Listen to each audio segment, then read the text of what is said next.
Pak Andi, dalam sidang perceraian biasanya kan ada perebutan hak asuh anak ya. Nah,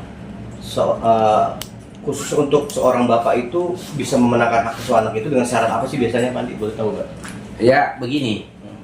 Kalau itu pertanyaannya sebenarnya kan sederhana ya. Kalau ini namanya gugatan, nanti tahap pertama itu kan mediasi.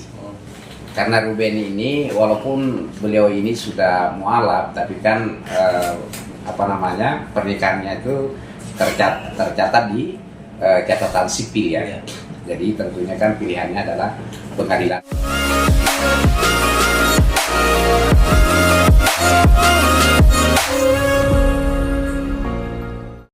Pak Andi, dalam sidang perceraian biasanya kan ada perebutan hak asuh anak ya. Nah, khusus untuk seorang bapak itu bisa memenangkan hak asuh anak itu dengan syarat apa sih biasanya, Pak Andi? Boleh tahu nggak? Ya, begini. Kalau itu pertanyaannya sebenarnya kan sederhana ya. Kalau ini namanya gugatan, nanti tahap pertama itu kan mediasi. Karena Ruben ini, walaupun beliau ini sudah mualaf, tapi kan pernikahannya itu tercatat di catatan sipil ya. Jadi tentunya kan pilihannya adalah pengadilan negeri, pengadilan negeri Jakarta Selatan. Nah, terkait masalah hak asuh anak itu, tentu kan ini kan sudah ada pengacara ya. Tentu kan pengacara itu sudah memiliki bukti-bukti yang kuat ya, bahwa memang hak asuh anak itu harus jatuh kepada bapaknya. Misalnya tentu ya memang harus disiapkan. Rekan saya itu saya pikir bahwa beliau ini orang-orang yang profesional. Tentu sudah memiliki bukti-bukti yang kuat bahwa memang seharusnya anak itu jatuh ke bapaknya, ya hak asuhnya.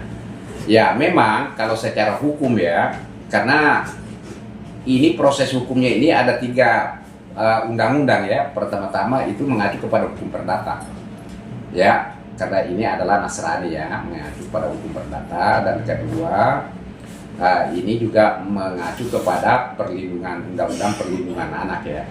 Ketiga, mengacu kepada undang-undang perkawinan ya. Nah, di dalam proses sidang ini seperti ini, biasanya itu kalau mengacu dalam undang-undang keperdataan bahwa hak asuh anak itu ketika dia masih umur di bawah 12 tahun itu sebenarnya jatuh kepada ibunya. Nah, terkecuali dapat dibuktikan nanti di persidangan. Hakim itu tidak pernah melihat kaya dan miskinnya, tapi lebih kepada masalah psikologis. Siapa kira-kira yang layak untuk membina anak ini, mendidik anak ini, seperti itu ya. Pengampuan istilahnya? Ya bukan pengampuan. Siapa yang lebih mendidik ini nanti anak secara psikologis, ya saya benar-benar yang bisa mendidik anak ini. Itu mungkin salah satu pertimbangan hakim ya. Tentu karena Ruben yang menggugat, tentu kan rekan kami di sana sudah memiliki bukti-bukti ya bahwa Ruben ini yang lebih layak ya. Kira-kira gitu. Nah, karena memang secara hukum kalau umur anak di bawah 12 tahun itu jatuh pada ibunya, terkecuali ya kan misalnya ibunya ada keterlantaran di sana ya kan, misalnya mengkonsumsi narkoba atau apa dan lain-lain sebagainya, atau kan misalnya sering keluar malam anak diterlantarkan, atau misalnya ada perilaku yang bisa membuat psikologi anak ini tidak baik ya kan. Tentu rekan kami di sana yang menangani perkara ini tentu kan memiliki bukti-bukti, misalnya ya bukti apa ya, kita kan tidak tahu itu ya, bukti apa yang dimiliki. Nantinya ketika itu benar-benar bisa meyakinkan nanti hakim, maka hak asuh itu jatuh kepada penggugat atau bapaknya.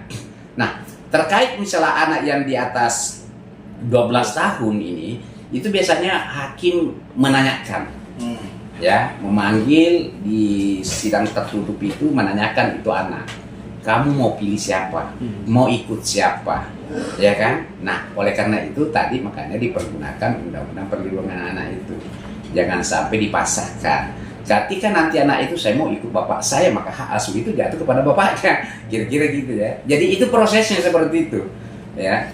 Yang lain?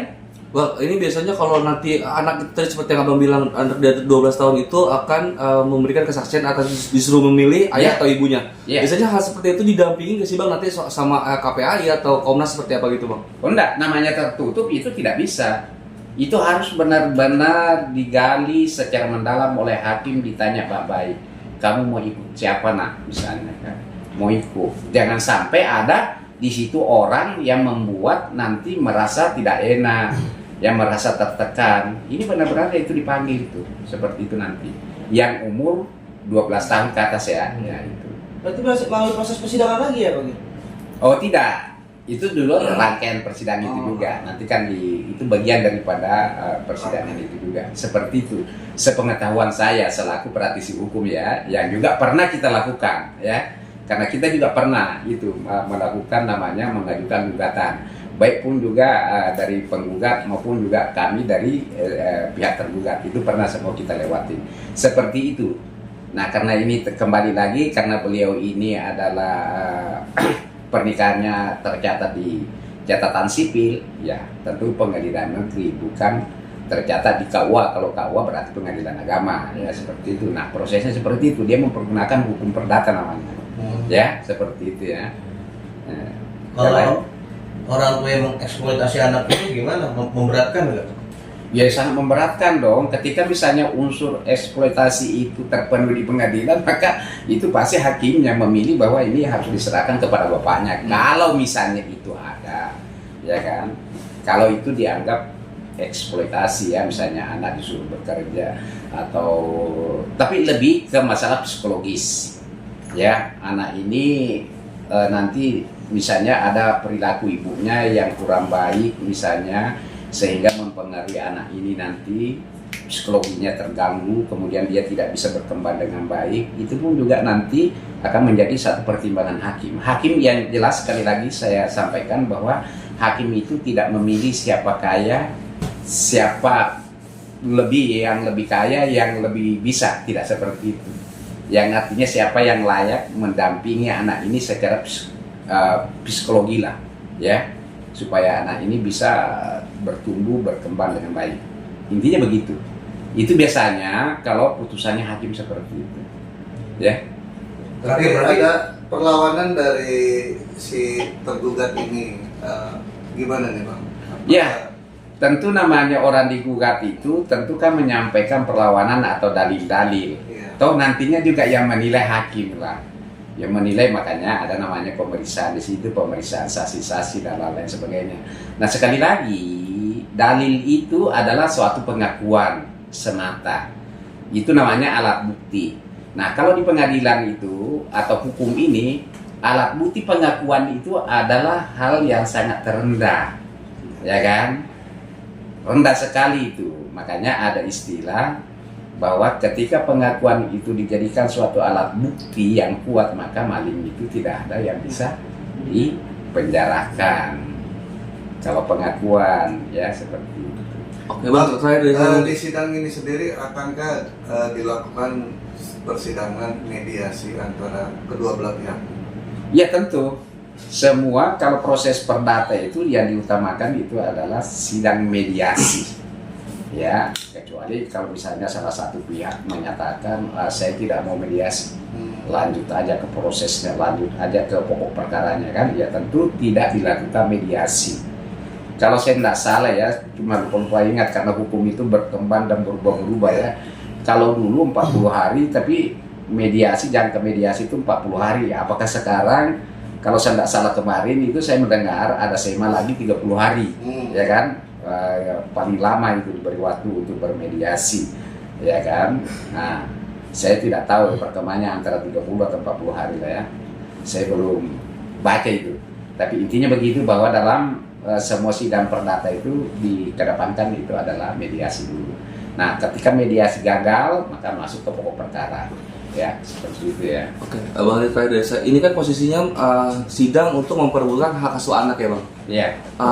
Tapi kalau dari sisi kuasa hukum masing-masing itu memberikan bukti-bukti untuk individu, maksudnya minus individu dari kedua belah pihak ini, itu sah saja seperti apa bang? Sah-sah saja, sah-sah saja. Makanya itu perlunya ada namanya persidangan. persidangan itu tentu kan dihadirkan saksi-saksi, selain saksi-saksi mungkin ada bukti-bukti surat, ya kan? Ya nanti keputusannya tergantung adalah penilaian hakim, ya. Oh, berarti kalau lebih menyerang ke individu ayah atau menyerang ke individu ibunya itu tidak masalah ya bang dalam Tidak ada masalah, tidak masalah. Tentu kan pengacara ini kan memiliki bukti-bukti, ya, memiliki bukti-bukti bahwa misalnya ini contoh ya, misalnya ada bukti bahwa perilaku ayahnya seperti ini. Begitupun juga dari sebelah, oh perilaku ibunya seperti ini, ya kan? Nah, inilah perilaku inilah yang harus diuji di depan persidangan. Benar nggak? Terbukti tidak? Ada nggak alat bukti lebih daripada satu menjelaskan bahwa perilaku itu benar seperti itu atau tidak? Nah, selanjutnya diputus oleh majelis hakim, ya. Oh, Bang, terima kasih Bang.